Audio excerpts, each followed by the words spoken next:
कहते हैं, जिसके बारे में आज मैं बात कर रहा हूं कि वो हमारा बेहतरीन उस्ताद है, वो हमारा अच्छा लीडर है, वो हम सब का लीडर है, वो मसीही कलीसिया का लीडर है। वो कहां पे लिखा है कि वो पानी की सतह पर क्या करता था? ऊंची बोलिए, क्या करता था? जुम्बश। वो पानी की सतह पर जुम्बिश करता था। इब्रानी जुबान में जुम्बिश के लिए जो लफ्ज इस्तेमाल हुआ है वो है राखब। राखब का मतलब है मुंडलाना, मुंडलाते रहना। किस तरीके से खुदा का पाखरू जो है वो क्या करता है? मुंडलाता रहता है। खुदा का पाखरू जो है वो इंसान की जिंदगी के अंदर जुम्बिश करता रहता है। उस वक्त कहां पे पाखरू जुम्बिश कर रहा था?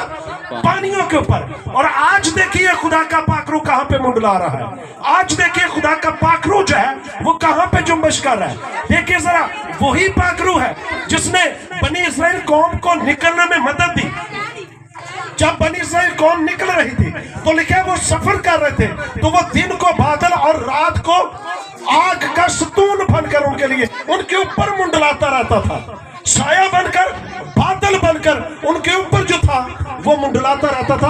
आज हम इसी पाखरू के बारे में बात कर रहे हैं कि वो हमारा बेहतरीन उस्ताद है, वो ऐसी शख्सियत है। बहुत सारे लोग जो है वो शायद इसको एनर्जी समझते हैं कि ताकत मिल जाती है, जब पाखरू आ जाता है तो ताकत मिल जाती है, एनर्जी तक उन्होंने महदूद कर रखा है। ये एनर्जी नहीं है, सिर्फ ये एक पूरी शख्सियत है।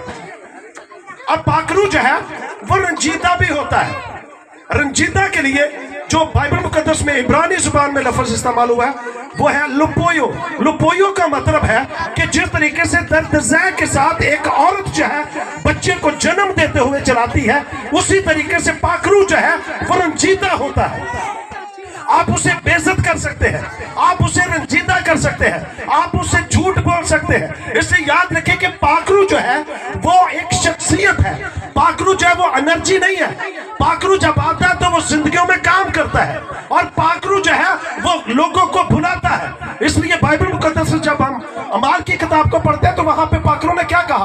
पाखरू ने कहा, उनको गाइड किया कि तुम मेरे लिए बरनबास को और मेरे लिए शाऊल को यानी कि पौलुस को चुन लो, उनको बुलाओ, उनको मसा करो, उनको इनायत करो, और वो मेरी खिदमत में जो है वो आगे बढ़ेंगे। अब बहुत सारे लोगों को माँ बाप ने पहले से ही मुकर्रर कर दिया है कि खुदावंद ये हमारी बेटी, ये हमारा बेटा, जो तेरा क्या बनेगा? परस्तार। ये खुदावंद की मखसूसियत का एक लेवल है। बहुत सारे बच्चे जब बड़े हो जाते हैं तो उनका चुनाव होता है, खुदा उनको अपनी खिदमत के लिए बुला लेता है। बहुत सारे लोगों को खुदा के खादम जो है वो नाइट करते हैं, और हम सबको अगर पाखरू नाइट करें उन सबको, तो फिर याद रखिए जिंदगियों में काम होते हैं, और जिसको जिस काम के लिए बुलाया जाता है फिर खुदा उससे उसका काम लेता है। अगर आप बुलाए गए हैं तो फिर आपको काम भी दिया जाएगा, और फिर अगर आप उस काम पे पूरा उतरते हैं तो फिर याद रखिए आपकी जिंदगी में बड़े बड़े काम होते हैं। जरूरी कि जब हम खुदा के साथ चलते हैं तो बहुत सारे लोग शायद ये समझते हैं कि जब हम तौबा कर लेते हैं, जब हम बपतिस्मा ले लेते हैं, जब हम रूह कुद्दस से भर जाते हैं, जब हम गैर जुबानें बोलना शुरू कर देते हैं, जब हम बाइबल मुकद्दस पढ़ना शुरू कर देते हैं, जब हम खुदा के साथ साथ चलना शुरू कर देते हैं, तो हम पर कोई मुसीबत, कोई परेशानी, कोई दुख, कोई ऐसी परेशानी नहीं आती। ऐसा है जी पाजी साहब? आती है कि नहीं? आती है। देखिए जरा, बहुत को देखिए जरा, भेड़ बकरियों का चरवाहा है।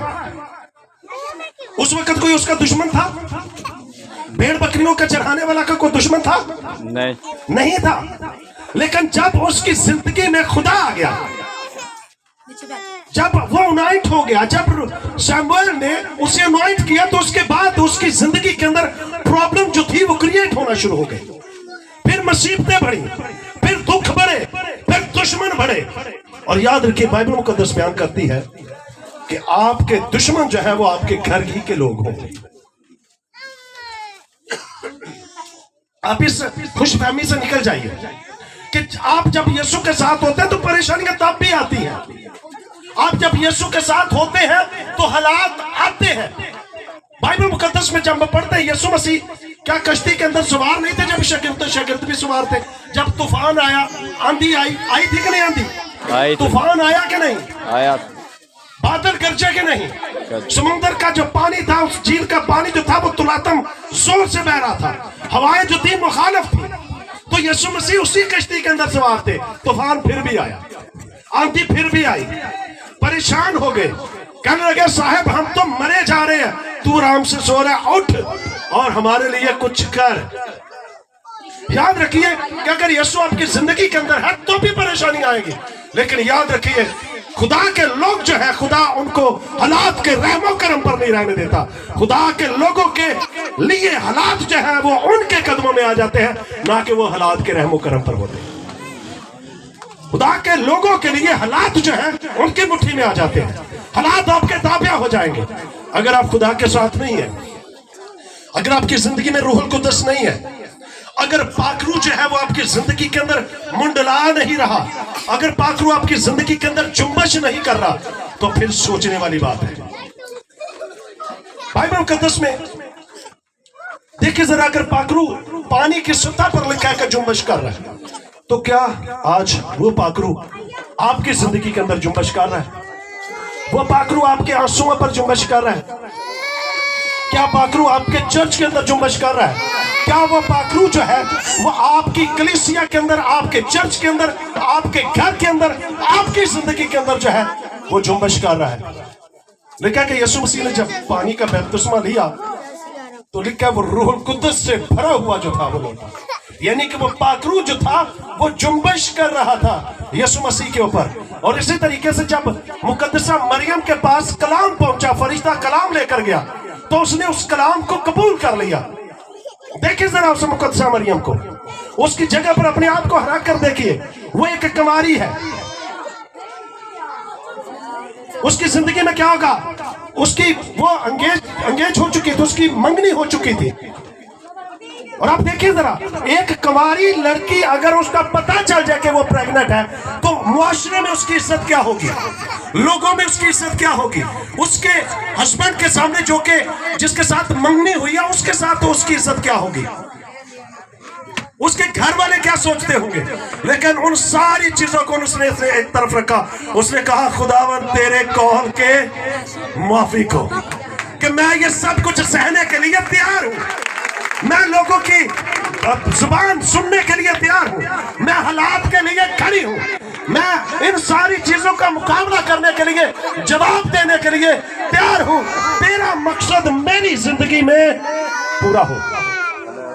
यूसुफ के बारे में सोचिए जरा, पाखरू उसकी जिंदगी के अंदर जुम्बश कर रहा है। मुकद्दसा मरियम की जिंदगी के अंदर उसने कहा तेरे कौल के मुआफिक, जैसी तेरी मर्जी है, जैसा तू चाह रहा है खुदावंद मेरी जिंदगी में वैसा ही हो। मुझे लोगों की परवाह नहीं कि वो क्या सोचेंगे मेरे बारे में, मेरा खावंद क्या सोचेगा, मेरे लोग क्या सोचेंगे, मेरे रिलेटिव क्या सोचेंगे, और मेरा मुआशरा क्या सोचेगा, मेरे लोग क्या सोचेंगे। इन सब चीजों को उसने एक तरफ रखा और कहा कि खुदावंद तेरी मर्जी मेरी जिंदगी में पूरी हो।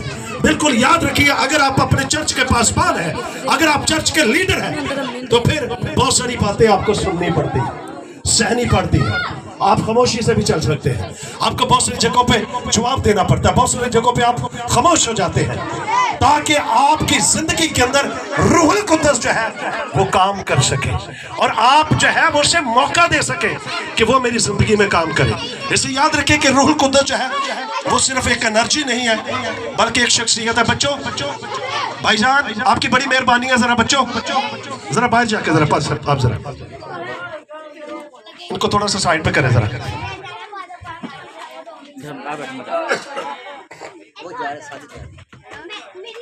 शायद बहुत से लोगों ने इसे समझ लिया कि गैर जुबानें बोलते हैं, एनर्जी आ जाती है, कुव्वत आ जाती है, लेकिन उसको शख्सियत नहीं मानते। रूहुल कुद्दस जो है वो एक शख्सियत है, वो मददगार है। रूहुल कुद्दस जो है आप उसकी गवाही देते हैं कि मेरी जिंदगी में रूहुल कुद्दस ने ये काम किया है। रूहुल कुद्दस जो है, जैसे मैं बता रहा हूं कि आप उसे रंजीदा कर सकते हैं, और रंजीदा के लिए मैंने बोल दिया कि बिल्कुल ऐसे जैसे एक औरत जो है जब बच्चे को जन्म देती है तो वैसे उसको दर्द लगे होते हैं। आप जब कोई खुदा की हजूरी से निकल जाते हैं, उस जुम्बश से बाहर निकल जाते हैं, उसके साए से बाहर निकल जाते हैं, उसकी हजूरी से बाहर निकल जाते हैं, तो बिल्कुल वैसे ही खुदा का पाखरू जो है वो रंजीदा होता है, उसको वैसे ही दर्दजा जो है वो लगते हैं। और आप रूहुल कुद्दस को इज्जत भी दे सकते हैं, बेइज्जत भी कर सकते हैं। आप रूहुल कुद्दस से झूठ भी बोल सकते हैं, इसलिए वो शख्सियत है। अगर वो रंजीदा होता है, अगर वो जो है उसके सामने झूठ बोला जाता है, तो फिर एक वो शख्सियत है। रूहुल कुद्दस बुलाता है, रूहुल कुद्दस जिसको चाहता है, जो चाहता है वो बांट देता है। आपकी मर्जी नहीं होती। बहुत सारी जगहों में खुदावंद आपकी उस मर्जी को पूरा करता है, आप जब ख्वाहिश करते हैं, जल्दी ही ख्वाहिश। लेकिन खुदा के पाकरों की मर्जी होती है, वो जिसको जो चाहता है लिखा वो बांट देता है। पहला कुरिन्थियों 12वें चैप्टर के अंदर लिखा है कि रूहुल कुद्दस जो जिसको चाहता है, जो चाहे वो बांट देता है। और रूहुल कुद्दस जो है वो एक लीडर है। अगर आप उसे लीडर के तौर पर अपनी जिंदगी में लेते हैं, तो आप उसके रहम और दर्स के अंदर जो है वो रहते हैं। मसीह का जो दरिया है, जो फसल है, वो हर वक्त जारी रहता है। मसीह का फसल जो है वो गुनाहगारों के लिए जारी रहता है, और ये वन साइडेड होता है। ये एक किस्म में बता रहा हूं, वन साइडेड। वन साइडेड क्या कि देखिए जरा, आप गुनाहगार भी हैं, आप बदकार भी हैं, आप खुदा की हुजूरी में आते भी नहीं है, चर्च भी नहीं आते, कुछ भी नहीं करते, लेकिन फिर भी खुदा का फजल आप पर है। लिखा नहीं कि वो बारिश जब बरसाता तो फिर गुनाहगारों पर भी, नाराज लोगों पर भी, रास्तबाज लोगों पर भी वो बारिश जो है वो बरसाता है। फिर इसी तरीके से धूप छांव। आप देखिए ये फजल का एक लेवल है, और ये वन साइडेड है। आप उसकी तौहीन करें, फिर भी उसका फजल जो है वो आपके लिए जारी है। आप उसे रंजीदा करते हैं, फिर भी उसका फजल आपके लिए जारी है। और ये वन साइडेड है। क्या वन साइडेड होना चाहिए कि सिर्फ वन साइडेड है? ये खुदा का फजल, खुदा का प्यार है हमारे लिए, वन साइडेड है। अगर वन साइडेड करते रहे प्यार, तो क्या पता चलेगा? कुछ भी नहीं। जब टू साइडेड, दोनों तरफ से प्यार होगा, तो फिर याद रखिए आप बरकत पाते हैं। और ये दोनों तरफ से शराकत होती है। पढ़ते नहीं हम बरकत के कलमात में अदा क्या करते हैं? खुदा बाप की मोहब्बत, पाकरों की रफाकत और शराकत। शराकत जो है ये दो लोगों के दरमियान होती है, एक के नहीं, वन साइडेड नहीं है, दो लोगों के दरमियान। अगर एक लीडर है, बेशक वो किसी चर्च का लीडर है, बेशक किसी मिनिस्ट्री का लीडर है, बेशक बड़े बड़े लेवल का लीडर है, अगर वो अपने आप को उस बड़े लेवल वाले लीडर के सामने सरेंडर कर देते हैं, खाली कर देते हैं, तो फिर उसका फजल बयान से लिखा के बाहर है। फिर उसका फजल वैसा नहीं रहता, आम फजल नहीं, फिर खास फजल हो जाता है। और ये खास फजल जो है, इसके अंदर हमें जाना है। आम फजल के अंदर नहीं रहते रहना कि चलो जी आम फजल है हमारे लिए तो ठीक है। और ये खुदा की मोहब्बत है, और ये खुदा की कुदरत है, और ये दो लोगों के दरमियान होते, दो लीडरों के दरमियान होती है। जब खुदा काम करता था, देखो जब खुदा अहद बांधता था ना, तो होता क्या था?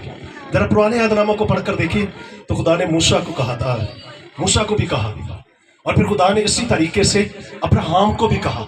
अब्राहम के लिए जरा सोचिए, जब खुदा ने उसे कहा कि कुर्बानी पेश कर, तो उसने कहा ये बर्रा जो है ये भी ले, कुमरिया भी ले, ये मेंढा भी ले, और इनको काट के लाइन बना दे, और एक तरफ जो है तूने चलना है, और दूसरी तरफ क्या करना है? मैंने चलना है। और ये खुदा का एक अहद था। लेकिन अब वहां पे हुआ क्या? अहद जो था वो बड़े बड़े तरीकों से बांधा जाता था। आप खुदा के पाकरों के साथ अहद बांधते हैं, नमक खा के भी अहद बांधा जाता था। अपनी नसों को काट के, उनका खून जो थे वो दो पार्टियां, दो लीडर की, दो बातों कर रहा, दो लीडर्स के दरमियान जो शराकत होती है, अहद होता था, तो अपनी नसों को वो काटते थे, अपनी नसों को काट के उनको वाइन के अंदर शामिल करते, और फिर वो वाइन जो थी खून के अंदर जो शामिल हो चुका था वो पीते थे, और फिर वो कहते थे कि हम एक दूसरे का ख्याल रखेंगे, बेशक हालात जैसे मर्जी हो, दुश्मन भी आ जाए तो भी हम एक दूसरे के लिए जान देने तक वफादार रहेंगे। इस तरीके से अहद बांधा जाता था। नमक खाकर भी अहद बांधा जाता था। दो लोग जो अगर नमक खाते थे, वो कहते थे इन लोगों ने नमक खाया तो इसलिए इनका अहद जो है वो बांधा गया। बाइबल मुकद्दस के अंदर लिखा कि खुदा ने नमक के जरिए जो था वो दाऊद के साथ अहद बांधा, और दाऊद के साथ उसके बाद उसके नस्ल के साथ जो था वो अहद बांधा। ये खुदा का अहद अब्राहम के साथ भी ऐसे ही बांधा। अब क्या हुआ कि अब खुदा ने अब्राहम को लिखा कि गहरी नींद आ गई, तो वो सो गया। जब सो गया तो लिखा कि उस वक्त आग आई और उस सारी कुर्बानी को भस्म कर दिया। अब खुदा ने क्या कह दिया? अब तेरी जरूरत नहीं रही, बल्कि मैं ही आऊंगा, मैं ही आऊंगा, मैं ही अपनी कुर्बानी पेश करूंगा, और फिर मैं ही तुम्हारी जिंदगियों में बड़े बड़े काम करूंगा। इसलिए याद रखिए कि शराकत जो है वो एक आदमी नहीं कर सकता, शराकत दो आदमी करते हैं। लीडर जब तक रफाकत ना करे उस वक्त तक टू साइडेड कभी नहीं हो सकता। खादम को, लीडर को रफाकत करनी पड़ेगी, किसके साथ? रूहुल कुद्दस के साथ। खुदा के खादमों के साथ तो रफाकत होनी है, लेकिन इससे हट के रूहुल कुद्दस के साथ जो है वो रफाकत जो है वो होनी है। अगर रूहुल कुद्दस वो अपना हाथ बढ़ा रहा है, लीडर उसकी तरफ अपना हाथ ना बढ़ाए, तो क्या कुछ हो सकता है? कुछ नहीं हो सकता।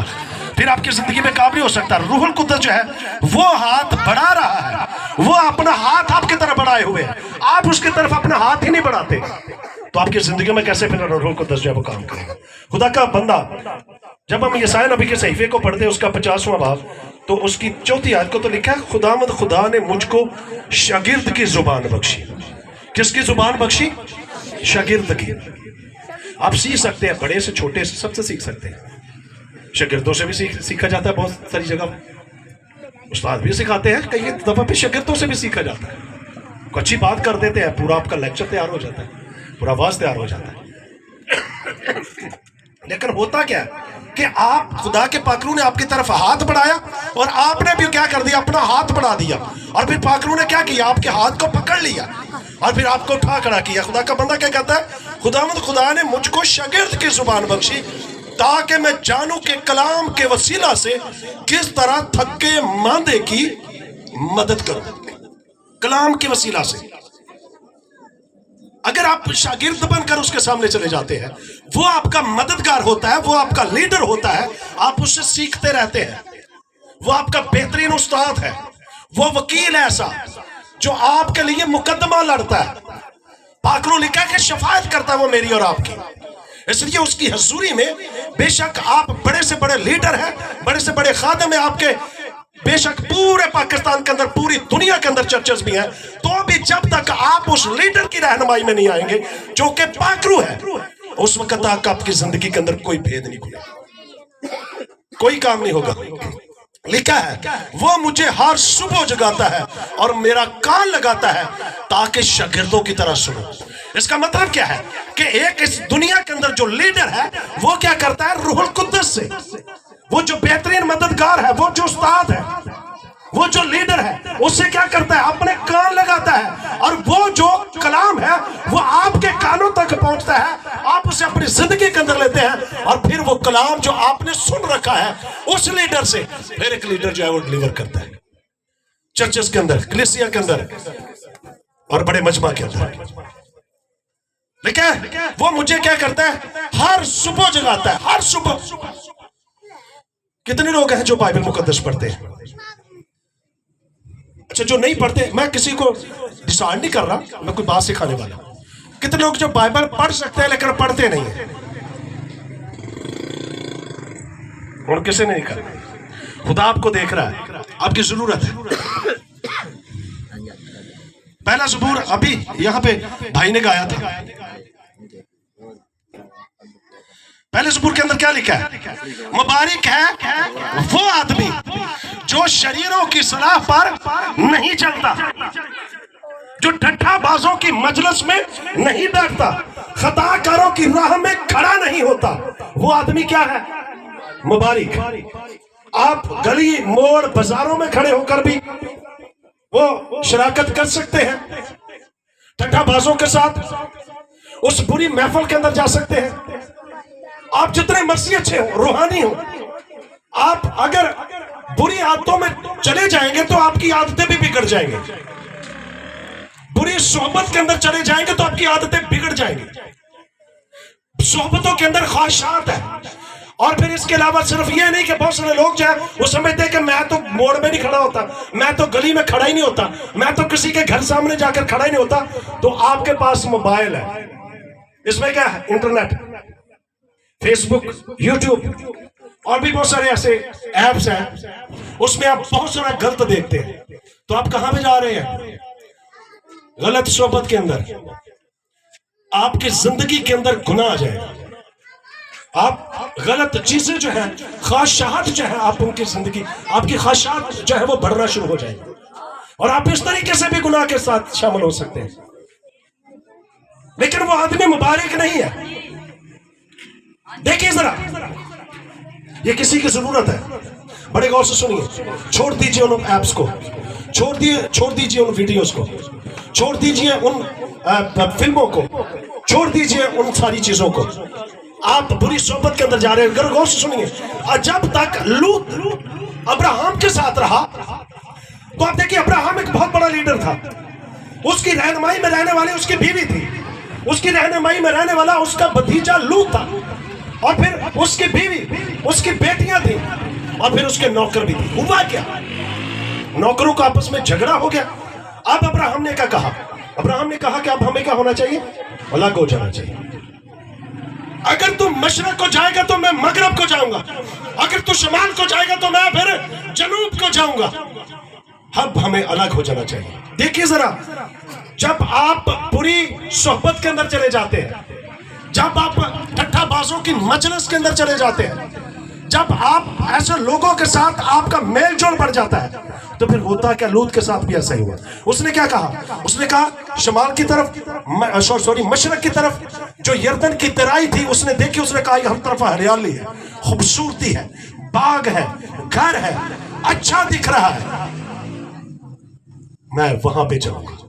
लेकिन उसके अंदर क्या था वो नहीं जानता था। उस शहर के अंदर लिखा कि वो सदूम और अमूरा के लोग, लिखा नहायत बदकार और गुनाहगार थे। अब उन लोगों के साथ चला गया, सोहबत उसके अंदर चला गया, तो रिजल्ट फिर आपके सामने है। ईमानदार रास्तबाज लिखा गया पतरस के खत के अंदर। लूत रास्तबाज शख्स, अब वहां पे घुटन है उसके लिए, अब वहां पे मायूसी है, वहां पे खुदा की रफाकत नहीं है। ऐसे लोगों के साथ उसका मेल जोल हो गया है, ऐसे लोगों के साथ उसकी बीवी का, उसकी बेटियों का मेल जोल हो गया। उसने अपने दमादों को भी कहा कि भाई ये होने वाला, छोड़ दो इस गुनाह को। तो उसने भी कहा बाबे का दिमाग घूम गया। और फिर आप सब जानते हैं वहां पे हुआ क्या। उसकी बीवी ने पीछे मुड़कर क्या देखा था? पीछे मुड़कर वही खाशात, वही चीजें, वही रंग रंगेलियां, वही रौनक, वही सारी चीजें पीछे मुड़कर देखते हैं। इसलिए तो यीशु ने क्या कहा था? हाली जब हाल चलाता तो फिर पीछे मुड़कर नहीं देखता। अब बुरी सोहबत के अंदर जो था वो चले। तो आप देखिए जरा, खुदा की रहनुमाई उस लीडर की रहनुमाई से निकल गई। एक तो अब्राहम उनका लीडर था, और फिर उसके बाद रूहुल कुद्दस बेहतरीन लीडर था, उसकी रहनुमाई से भी निकल गई। और फिर तो आप देखिए जरा हुआ क्या। बीवी भी जाती रही, और फिर आगे जरा देखिए, जब इंसान गुनाह के अंदर चले जाता तो गारों के अंदर घुस जाते हैं, गारों में जाना पड़ता है। ये भी गार के अंदर ही गया था। और फिर आप सब जानते हैं गार में हुआ क्या। बेटियों ने बाप के साथ ही जो थी बदफेली की, और इस तरीके से फिर बनी मुआब और बनी अमून जो लोग थे, फिर आगे इनकी नस्लें जो थी वो बढ़ी थी। आप अगर शागिर्द की आपको खुदा ने जबान बख्शी है, तो लिखा कि वो मुझे हर रोज सुबह जगाता है। अब बाइबल ही नहीं पढ़ते, लिखा शरीयत की ये किताब तेरे मुंह से ना हटे, बल्कि दिन रात तेरा ध्यान इसी पर रहे। इसका मतलब क्या है? शरीयत की ये किताब, इसका मतलब है कि जब शरीयत की ये किताब कहा गया था, ये इल्हामी किताब जो कि 66 किताबों का मजमुआ है, जब आप इसे पढ़ते हैं तो आप इसकी रहनुमाई के अंदर रहते हैं। जब आप इसे पढ़ते हैं तो 40 मुसन्निफीन जिन्होंने इसे लिखा, और फिर उनका सबका मुसन्निफीन एक ही था, उनका गाइडेंस करने वाला एक ही था, और वो रूहुल कुद्दस। आप रूहुल कुद्दस की रहनुमाई में आ जाते हैं, आप फिर उन 40 मुसन्निफीन के अंदर आ जाते हैं। आपकी मुलाकात नबियों से होती है जब आप इसे पढ़ते हैं। अब्राहम, इसहाक, याकूब, दाऊद और पौलुस और बड़े बड़े शागिर्दों के साथ आपकी मुलाकात होना शुरू हो जाती है, आप उन्हें जानना शुरू कर देते हैं। मैं खुदा का शुक्रिया अदा करता हूं, मुझे बड़ा शौक था। मेरी जिंदगी में बड़े बड़े मुआजिज़ात खुदा ने किए हैं। यीशु मसीह को मैंने 5 दफा खुली आंखों से देखा, जैसे आप मुझे देख रहे हैं। रोया ख्वाबों में कितनी बार देखा है मुझे याद नहीं है। फरिश्ते से मेरी मुलाकात, ये नहीं रोया ख्वाबों की बात नहीं कर रहा मैं, फरिश्ते से मुलाकात जो थी वो जैसे अब्राहम के साथ होती थी वैसे होती थी। मैं बड़ा रोता था, चिल्लाता था, मैं अब्राहम को देखना चाहता था, बड़ा मैं कहता था मैं पूछूंगा, लेकिन अभी मैं देख तो नहीं पाया। आसमान पर खुदा मुझे ले गया, 3 बार मैं आसमान पर गया हूँ, खुदा ने वहां की चीजें मुझे दिखाई। मैं एलिया से मिला हूं जनवरी तौर पर, ये नहीं रोया ख्वाबों में बात नहीं कर रहा मैं। एलिया से मिला हूं, इलीशा से मिला हूं, मैं यर्मिया से मिला हूं। खुदा ने मुझे कहा था जैसा इनके ऊपर 19 जैसा मसा होगा तेरे ऊपर भी वैसा होगा। ये 2016 की बात है। और खुदा ने प्रूफ किया इस बात को। आप कर सकते हैं मुलाकात अगर आप डेली बाइबल रीड करेंगे, आप अगर शरीयत के अंदर रहेंगे, आप इस बाइबल शरीयत से मुराद कलाम जो 66 किताबों का मजमुआ है लिखा, फिर वो कैसा आदमी है? वो ऐसा आदमी है जिसका पत्ता भी नहीं मुरझाता। वो ऐसा दरख्त है लिखा जो पानी की नदियों के पास लगाया है, जो वक्त पर फलता है और जो कुछ करेगा वो बार बार होगा, बढ़ता ही जाएगा, बढ़ता जाएगा, बढ़ता जाएगा और ही बढ़ता जाएगा। मुबारक आदमी लिखा है खजूर के मन सब सब्ज रहेगा। और फिर खुदावंद उनकी राह को भी जानता है।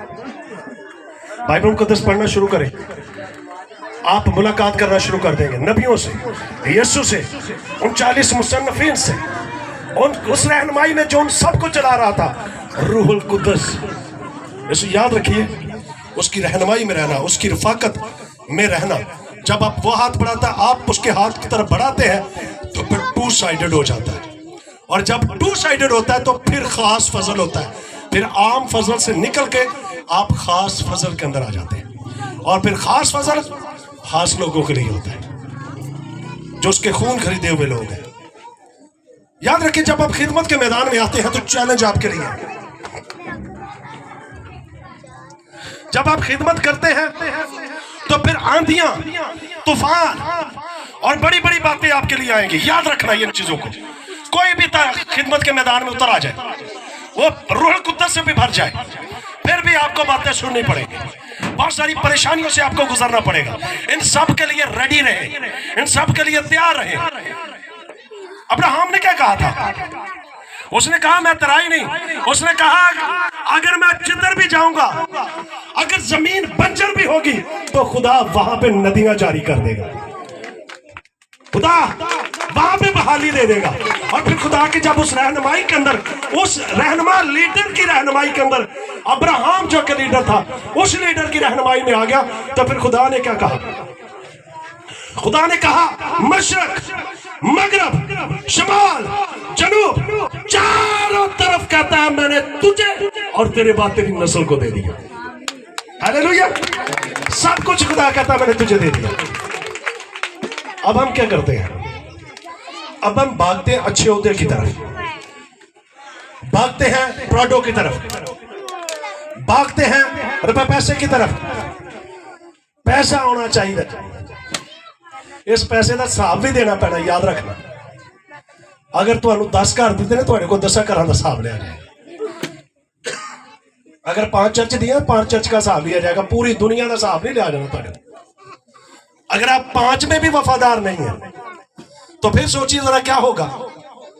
है? आप मत बनना शुरू करें बैनिहन, आप मत बनना शुरू करें मोरसोलो, आप मत बनना शुरू करें कि मैं वैसा खादम बन जाऊं। आप कहें कि मैं यीशु जैसा बन जाऊं।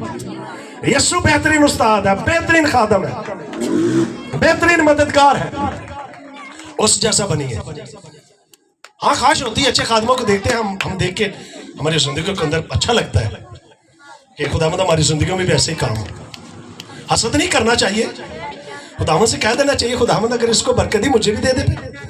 फिर उसके लेवल को भी चेक कीजिए, उसे भी देखिए, फिर अपने लेवल को भी देखिए कि आपको क्यों नहीं मिल रही। इसका मतलब है आप उस लेवल तक आए नहीं। अगर आपकी जिंदगी में ये सारे जो तजर्बात एक्सपीरियंस नहीं हुए तो आपको घुटनों के बल होने की जरूरत है, जानने की जरूरत है, उसके बाद करने की जरूरत है। और फिर आप देखिए जरा, जब आप उसकी शराकत में रहते हैं, उसकी गाइडेंस में रहते हैं, तो फिर होता क्या है? आप इकट्ठे रहते हैं, किसके साथ? रूहुल कुद्दस के साथ एक बन जाते हैं। आपकी पार्टनरशिप हो जाती है रूहुल कुद्दस के साथ, आप हिस्सेदार बन जाते हैं। शराकत का मतलब यही है कि रूहुल कुद्दस की रफाकत और शराकत, बरकत के कलमत अदा करते हैं ना, एंड पे यही लिखा है। आप फिर हिस्सेदार बन जाते हैं। आपकी जिंदगी के अंदर ये फेलोशिप जो है वो बिल्ड होती है, गहरी कुर्बत जो है वो आपकी जिंदगी के अंदर आ जाती है। आप रूहुल कुद्दस के खुदा बाप के करीब करीब और करीब हो जाते हैं, आप उसकी कुर्बत में आ जाते हैं। आप रूहानी तौर पर जो है वो दौलतमंद हो जाते हैं। आप रूहानी तौर पर उसके साथ आपका एक नाता, एक रिश्ता बन जाता है। आप दोस्त जो है वो बन जाते हैं। रूहुल कुद्दस जो कि दूसरा मददगार है, आपका अच्छा दोस्त है। दुनियावी दोस्त आपको धोखा दे सकते हैं, वो आपको रद्द कर सकते हैं, वो आपको छोड़ सकते हैं, वो आपको इग्नोर कर सकते हैं। लेकिन ये मददगार, ये दोस्त, ये तो ना आपको इग्नोर करेगा, ना आपको छोड़ेगा, ना आपको रद्द करेगा, बल्कि लिखा कि मैं क्या हूंगा, तेरे साथ साथ, तेरे आगे आगे चलूंगा। इसलिए उस रूहुल कुद्दस की जुम्बश के अंदर रहना जरूरी है, जो कि लिखा है कि पानी के सतह पर रूहुल कुद्दस जो क्या करता था, जुम्बश करता था। रूहुल कुद्दस आपके लिए तरक्की के दरवाजे खोल सकता है, आपको खुदा बुलंदियों पर जो है वो ले सकता है।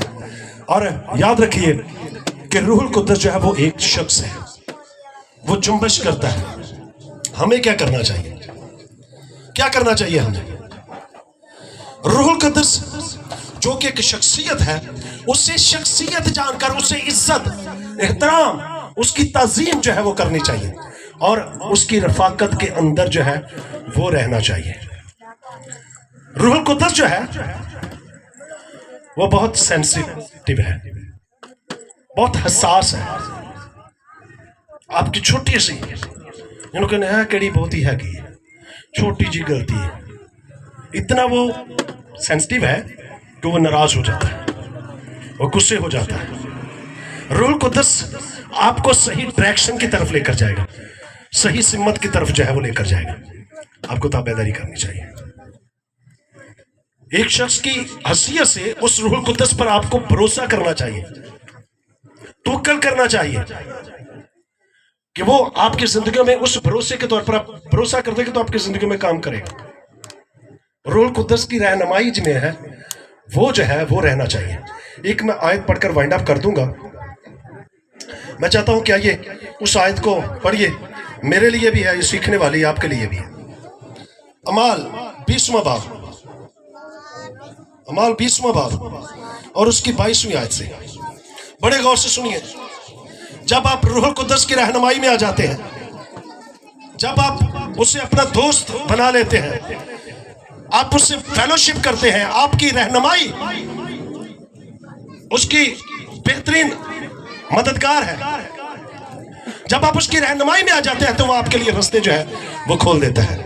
अमाल की किताब उसका 20वां बाब और उसकी 22वीं आयत से बड़े गौर से सुनिए। लिखा है, और अब देखो, बड़े गौर से सुनिए, खुदा का बंदा पौलुस क्या कहता है। और अब देखो, मैं रूह में बंधा हुआ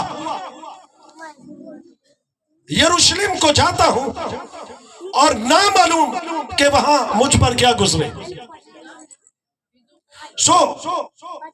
इसके के रूहुल कुद्दस हर शहर में गवाही दे देकर मुझसे कहता है कि कैद और मुसीबतें तेरे लिए तैयार है, लेकिन मैं अपनी जान को अजीज नहीं समझता कि उसकी कुछ कदर करूं, बामुकाबला इसके अपना दौर और वो खिदमत जो खुदावंद यीशु से पाई है पूरी करूं, यानी खुदा के फजल की खुशखबरी की गवाही दूं।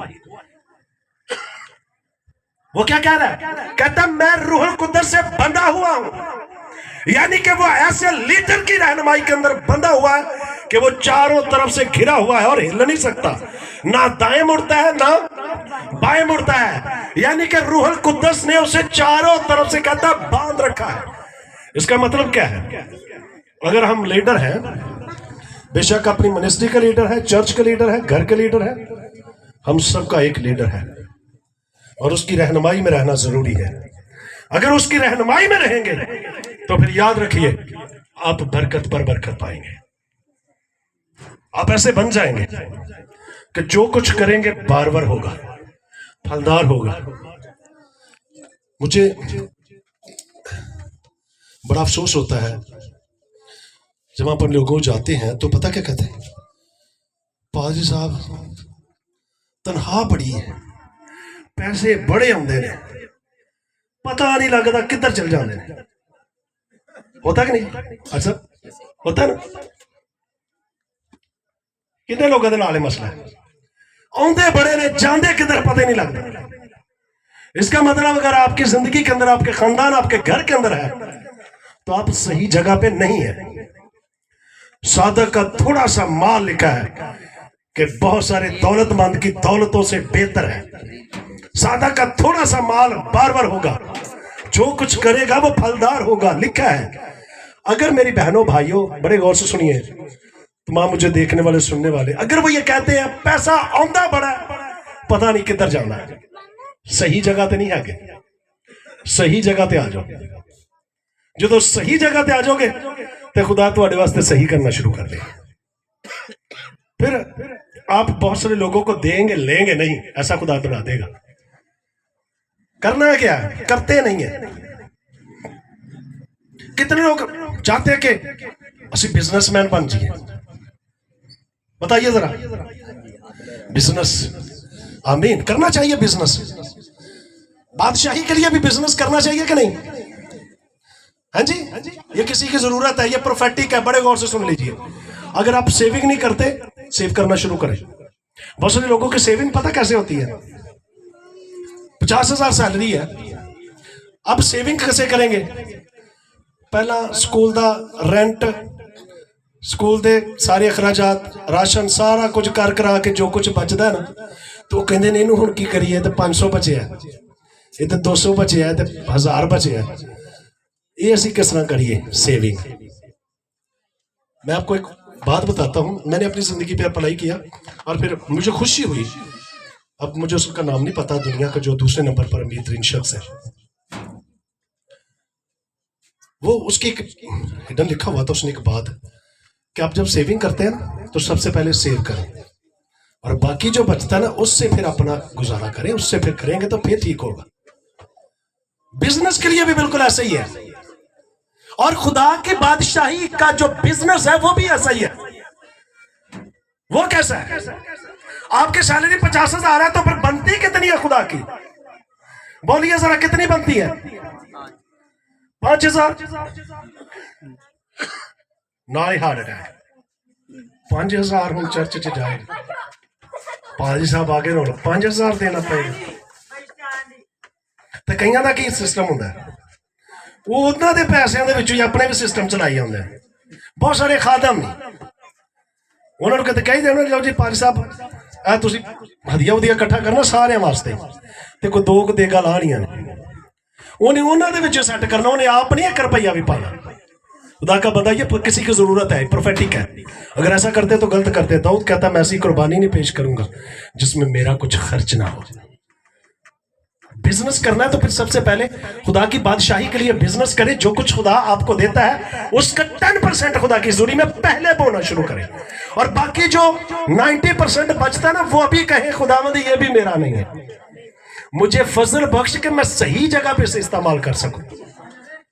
हुण कर दे कि वो पहले तो देंदे ही नहीं, तो लानती मलाउन बने रहंदे ने, कहंदे ने पैसा आउंदा बड़ा जांदा नहीं, समझ नहीं आती। लिखा है कि पूरा नहीं देते तो फिर क्या, लानती और मलाउन। अच्छा, बहुत सारे लोग ना पूरा अपना दे देते हैं, 10% पूरा देते हैं और फिर 90% वो सही यूज नहीं करते। ओदे चो शराब, ओदे चो चरस, ओदे चो सिगरेट, ओदे विच हर चीज जिहड़ी खुदा दे कलाम दे खिलाफ है। तो बताओ मुझे क्या बरकत रह जाएगी? और बहुत सारे लोग अपना 10% देते हैं, 90% सही यूज करते हैं, फिर भी लानती बने रहते हैं। वो क्या, 10% जो बोया वो बंजर जमीन में ही बोझ गए। बंजर जमीन समझते कि नहीं? ऐसी मिनिस्ट्री, ऐसे खादम, ऐसे चर्च के अंदर दे दिया जो कि फलदार ही नहीं है, और फिर लानती के लानती। वो चलो खैर, असी तो खुदा दी नजर कर दिता है ना, सही जगह तो भाई एक जिम्मेदार पहले जमीन वेखेगा पे, एवं मान बीज छुट के चल गए तो वो भी जाता रहे, उधर जाना ही है ना, जाएगा क्या, आ जाएगा।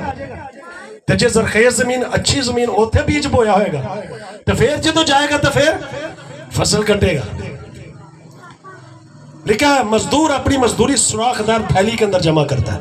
अगर आप सही तौर पर बिजनेस नहीं करते खुदा की बादशाही के लिए, अपना 10% सबसे पहले नहीं निकालते, उसके लिए बरकत नहीं चाहते, आपके घरों के अंदर बरकत नहीं आएगी, मकरूज रह जाएंगे, कर्ज देने वाले हो जाएंगे, कम कर्ज ही लोगों को लेंदे रहिए। अगर आप चाहते कि इस कर्जे विचों खलासी हो जाए तो फिर याद रखो तुम्हें सही जगह पे होना पड़ेगा। मुझे खुदा ने, ये टेस्टामनी है मेरी, और मेरे जितना भी यहाँ पे मेरे वो सारे एक्सपीरियंस है, खुदा ने इस सबब से मुझे वो खड़ा किया है।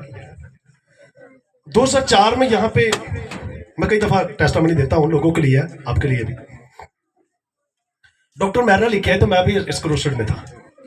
जेमिन टेरियो बड़े अच्छे खादम इंडोनेशिया से है। फर्स्ट टाइम मैंने कलाम सुना सा दया की हदिये पे, तो हर बंदा ना अपने दिल में ठहरा के आता, जब तू चर्च जाने हैं ना तो पता करने, हाँ जी बबलू दे पापा 100 रुपए का भान लै जा, लैके आओ चर्च पाना 10-10, कई कई ठीपे भी प्या पादरी छनकांदा जा रहे।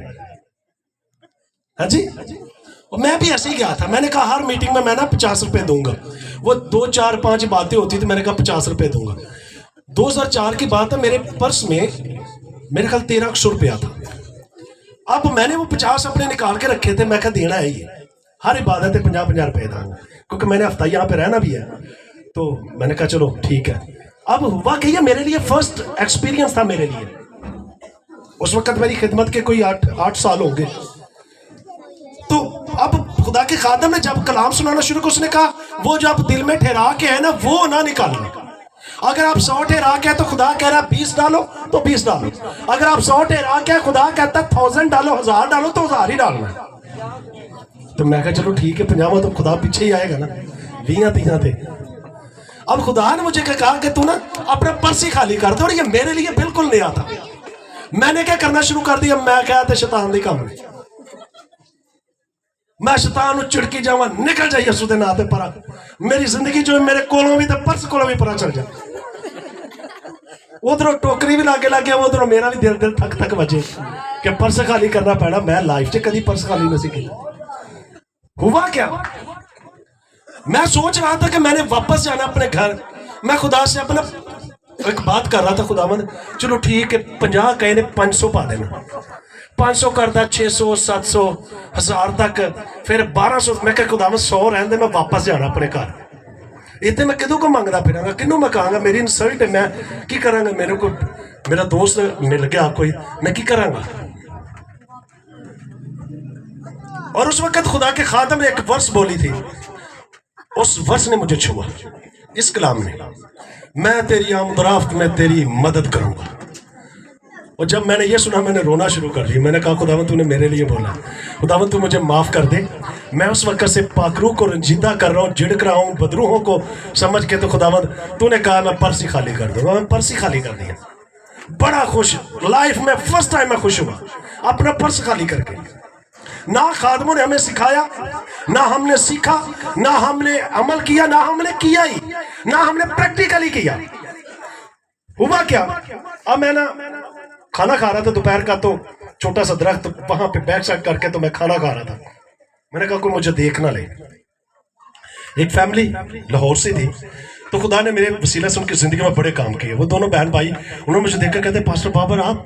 मैंने कहा जी। कहते आज आपने हमारे घर जाना। मैंने कहा मैं नहीं जाना, मैंने मेरे पर्स में कुछ नहीं है, पॉकेट में कुछ नहीं है, तो मैं इनके घर जा रहा हूँ। मैंने कहा मैं नहीं जाऊँगा। मैं बहाना क्या कर रहा हूँ उनके साथ कि आप लाहौर वाले हैं तो आप लेट उठते हैं, तो मैंने यहाँ पे सेमिनार कहते हैं हम भी आते हैं।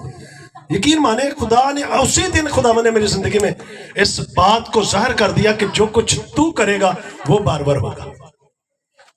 मैं उनके घर गया, खुदा ने उनकी जिंदगी में कलाम भी किया, रात हमने प्रेयर की, सुबह भी प्रेयर की। उन्होंने कुछ बीज बोया, और जब मैंने आकर उसको देखा तो वो 2600 थे। मैंने कितना बोया था? 1300। खुदा ने डबल कर दिया। कभी डबल करने के लिए अपना बीज ना बोइए कि डबल हो जाएगा। खुदा ने मेरी जिंदगी में यह किया, खुदा ने मुझे सिखाना था, सिखाया। और फिर खुदा ने मुझे 2016 के अंदर बहुत सारी जिंदगियों के लिए खुदा ने कलाम किया कि आप अगर अमीर होना चाहते हो तो ये हाल है। मैंने कहा खुदावंद मैं भी होना चाहता हूँ। खुदा ने मुझे सिखाया कि तू 10% देना छोड़ दे। मैं कहा तो मौजा ला गई हूं तो अमीर होना। खुदा ने कहा 10% देना छोड़ दे, अब 20% देना शुरू कर दे। मैंने कहा ठीक है खुदावंद 20 देता हूँ। मुझे भेद मिल चुका था, मैंने 20% बीज बोना शुरू कर दिया। और फिर खुदावंद बढ़ाता बढ़ाता फलदारी करता चला गया। याद रखिए खुदा की रहनुमाई में रहिए, उस रहनुमा लीडर के अंदर अपनी लीडरशिप को रखिए। वो क्या करेगा? आपको रहनुमाई देगा, वो आपको सिखाएगा। अगर आप उसके शागिर्द बनकर रहेंगे तो फिर आप शागिर्दों की खुदा ने आपको जुबान बख्श देगा, आप उसकी रहनुमाई में चलेंगे, वो आपको घेरे रखेगा। जिस तरीके से खुदा का बंदा पौलुस कहता है कि मैं रूहुल कुद्दस से बंधा हुआ हूं। खुदावंद को कहिए अज खुदावंद सानू भी रूहुल कुद्दस ना बन दे, अज ना असी खब्बे मुड़िए ते ना सज्जे मुड़िए, सीधे ही चलते जाइए। बंधा हुए जा रहा, हम तेरी गवाही देते चले जाए। मेरी दुआ है बेटी शहान के लिए, खुदावंद इसकी मिनिस्ट्री को फलदार करे, बढ़ाए और ये बरोमंद होता ही चला जाए। मेरी दुआ है कि खुदावंद इसे हमेशा इसी तरीके से सलामत रखे और अपनी खिदमत के लिए इसे ना के मुल्क पाकिस्तान के लिए बल्कि आउट ऑफ कंट्री के अंदर भी लेकर जाए, और जहां पे भी जाए खुदा का गवाह बनकर जाए, और ये गवाही जो है हमेशा लोगों की जिंदगियों के अंदर जो है वो कायम रहे। क्या करना जी? उस लीडर की रहनुमाई के अंदर आ जाना है। पाकरू जो कि हमारा बेहतरीन लीडर है, बेहतरीन मददगार है, उसकी रहनुमाई के अंदर जो है वो आप आ जाइए। May God bless you. खुदावंद इस कलाम के वसीला से मुझे और आपको बड़ी बरकत दे। जोरदार ताली बजाएंगे पाकरू के लिए।